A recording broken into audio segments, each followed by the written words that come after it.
The S is just the crest, expressing myself the best. The recipe for death is testing me. I'm the next to be pressing heavy heat up on your chest until you rest in peace. Let the lesson be, don't mess with me unless you want your dome piece blown into the Chesapeake. After seeing the great success of my video on the top 7 Naruto abilities for real life. Hello darkness, my old friend. I've come to talk with you again. Oh, come on! I decided to make a video on the best Dragon Ball abilities for real life too. This time though, I'm not doing it in order, and I'm listing more than 7 because I didn't want to narrow it down. Keep in mind though that this is a list for real life, so some abilities may be more advantageous for our world than in Dragon Ball Z, or vice versa. Okay, now that that's out of the way, let's get started. Still so hungry. Everyone feed me now!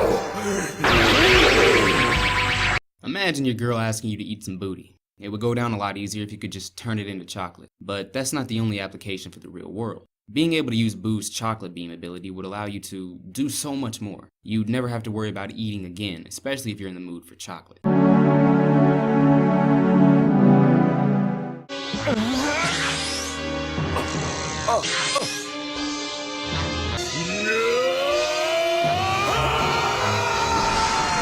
If you've seen my video on why teleportation is underrated, check it out. Then you know how much I love this ability. Being able to use instant transmission would make your life wildly easier. You wouldn't need a car or bus because you could simply sense someone near or in the location you wish to visit and you just arrive instantaneously. Assuming you also get Goku's unbelievably far-reaching sensory abilities, you could probably even discover alien life and travel there immediately, and if you ever needed to use it for combat purposes, you could also use instant transmission to great effect.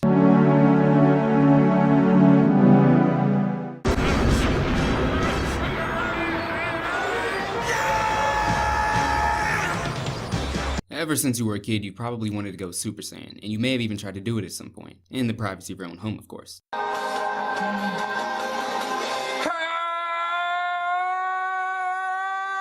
Sure, we would enjoy the physical benefits of going Super Saiyan, the enhanced speed, strength, reflexes, durability, and so on, but let's be honest. The real reason we want to go Super Saiyan is so we can look the part. The lusciously long blonde hair, blue eyes, and pale white Wait, what the?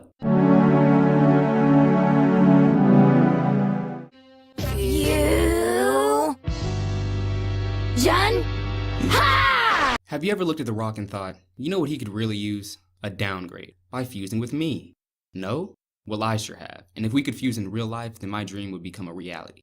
Dragon Ball has many types of fusion, all of which could be massively helpful in the real world. Even though us humans are relatively weak compared to Dragon Ball characters and therefore would create far inferior fusions, they'd still be upgrades to our normal selves. Imagine playing basketball after employing the fusion dance. If your speed and reflexes only doubled, you'd still be by far the fastest, strongest, and most athletic player to ever live. LeBron James wouldn't even stand a chance.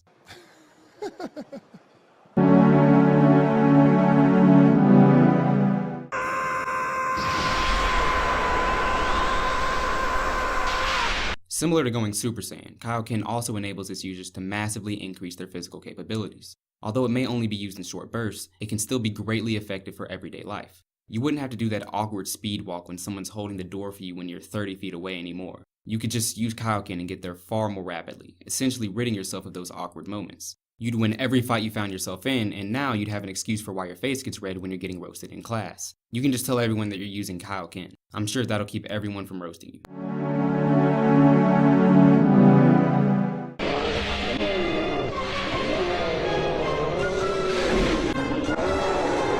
You get to turn into a big-ass monkey. Destructo Disc!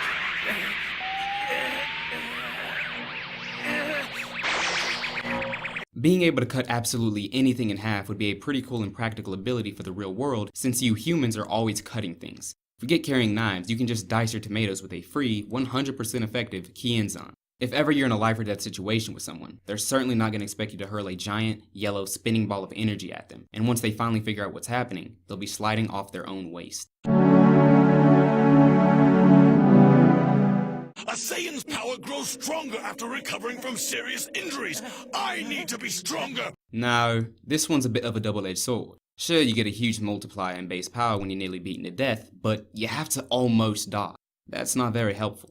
Besides, you don't know exactly how much your power will increase, and even if you did, you can't cause your own injury. So you'd have to trust someone to nearly kill you or just get lucky and get hit by an 18-wheeler. Although, if you do go through this agonizing process, the results could be rather spectacular as you could see your power permanently grow multiple times over. Okay, so there you have it. At least 7 Dragon Ball abilities that would be useful in real life. Thanks for sticking around to the end of the video. I really appreciate it. Leave a comment if you think I missed something important, and if you want to see more videos like this, go ahead and subscribe. I'm getting better every day, and I've got more great videos coming on the way. Stay tuned. A game's played better once than when played twice, unless you get another chance to regain life. To climb the ladder you'll need more than a friend, but I'ma say it's over when you're distorted and skinned. Contorted, you're deformed like an Oberyn chin. So step up to my door so I can floor you again with my Valerian, still ready to kill, blood splattered.